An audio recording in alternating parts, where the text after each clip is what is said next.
c'est-à-dire il y a exactement 300 ans, un recueil de 6 livres de fables était publié sous le titre « Fables choisies, mises en vers par Monsieur de La Fontaine ».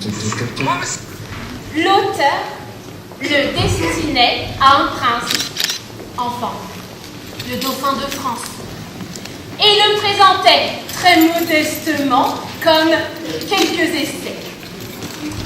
Il importait donc, à l'occasion de nos fêtes traditionnelles de Jean de La Fontaine, de souligner tout particulièrement cet événement littéraire considérable, cette parution des fables, dont la renommée universelle ne fit que s'affirmer et grandir tout au cours des siècles. En ce jour de la commémoration du tricentenaire, nous allons rendre un hommage ému à notre cher compatriote, au bonhomme qui aimait tant rêver dans nos bois, où il pouvait observer à loisir le petit monde de cette ample comédie aux 100 actes divers. Pour commencer, Marie-Jeanne, notre petite première en récitation, va vous dire la première fable du recueil. La cigale et la fourmi. Marie-Jeanne! La cigale et la fourmi.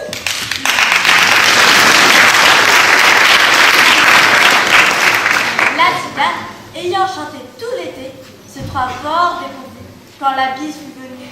Pas un seul petit morceau de mouche ou de vermisseau. Elle alla créer famille chez le crapaud, la fourmi, sa voisine, la priant de lui prêter quelques grains pour subsister jusqu'à la saison nouvelle. Non! Non et non! Vous débitez cela comme une table de multiplication. Quelle idée vous allez donner de moi? D'abord, je n'ai pas écrit mes fables pour les enfants. Je n'ai jamais aimé les enfants. Et si j'ai dédié mon premier recueil à Monseigneur le Dauphin, c'est parce que j'avais besoin d'argent. Mais vous dites pourtant dans votre préface que vous souhaitiez que les enfants sucent ces fables avec un lait. Pardon, c'est Platon qui le souhaite. Ce n'est pas moi. Je n'ai fait que répéter ce qu'il a dit. Et puis, que signifie cette mascarade? Vous avez l'air de me présenter comme un amateur de bestiole. Ah mais moi c'est accoutrement ridicule tout de suite. Nous l'avons acheté avec l'argent de la coopérative scolaire. Eh bien, vous auriez mieux fait de dépenser cet argent plus intelligemment. Allons, ne pleure pas. Tout ceci n'est pas de ta faute. Voyons, mon petit, que représentent pour toi la cigale et la fourmi?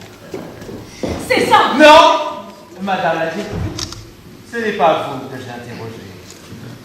Laissez cet enfant s'exprimer librement, selon sa sensibilité, si toutefois c'est encore possible. Alors?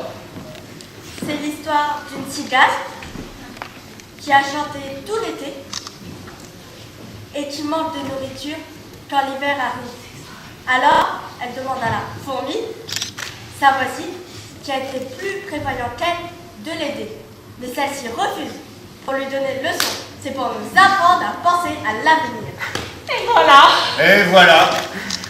C'est vous qui lui avez appris ça? Mais monsieur, c'est... Ah, bravo. Si vous permettez, je vais vous donner mon opinion. Non, point aujourd'hui, monsieur de La Fontaine. Alors, quand, madame la directrice? À partir du 15 mars. Et où donc, madame? En l'espace culturel Claude Barry de Château-Thierry. Ah, au théâtre.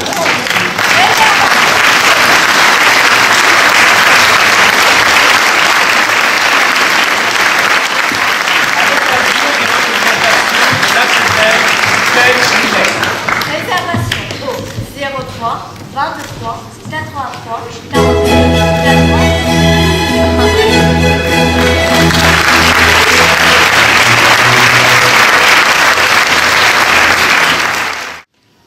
Le moment que nous vivons est historique pour notre ville. Oui, le Palais des Rencontres est enfin réhabilité. Et n'ayons pas peur de le dire. Ce qui relevait il y a quelques années du rêve est désormais une réalité. Avec les élus et les équipes municipales, nous sommes extrêmement fiers et heureux de vous accueillir dans ce bâtiment ô combien emblématique. Et nous sommes heureux à plusieurs titres. Tout d'abord, un engagement majeur de notre mandat vient de s'achever. Mohamed l'a dit, nous avons réalisé un investissement très lourd, à plus de 7,5 millions d'euros, tout en continuant d'investir partout en ville. Et l'adjoint aux finances de Jacques Krabal, que j'étais à l'époque, se souvient très bien des inquiétudes que vous pouviez avoir quant au fait que cette rénovation allait aspirer tous les investissements. Il n'en a rien été, et en 2018, nous avons battu le record absolu des investissements dans notre ville, sans augmenter les taux de fiscalité. L'autre temps de cette inauguration marathon, c'est le moment que nous vivons. La coupure de ruban et les traditionnels discours, bien sûr, et je remercie tous ceux qui nous font l'honneur de leur présence. Mais ce que nous souhaitions avant tout, c'était d'organiser une grande fête associative. Car les associations seront les premières, aux côtés des services municipaux, à faire vivre cette structure. Il y a quelques jours, le maître d'œuvre nous a remis les clés. Aujourd'hui, c'est à vous que nous les remettons. À vous, associations, à vous, citoyens, à vous, cher Castel, ce bâtiment est le vôtre. Il appartient à chacun d'entre nous. Faisons-le vivre ensemble pour Château-Thierry.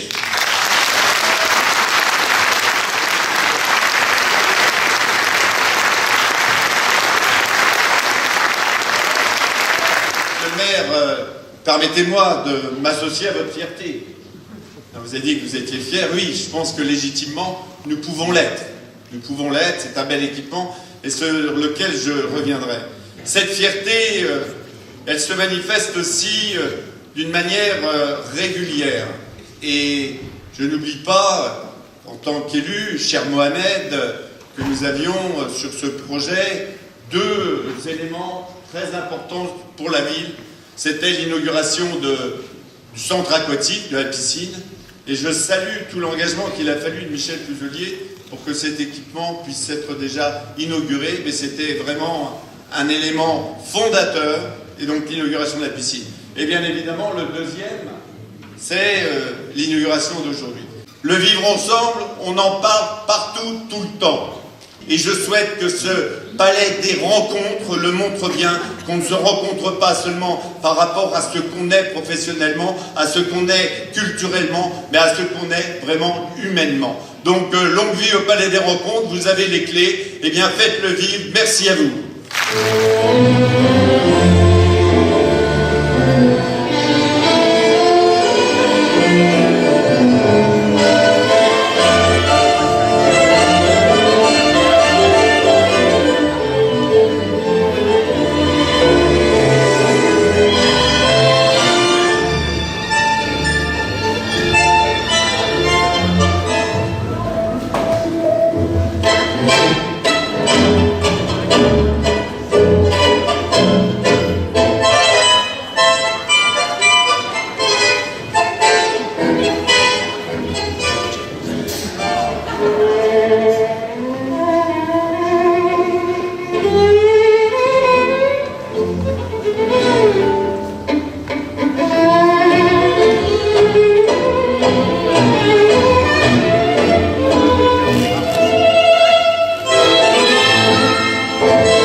Vous me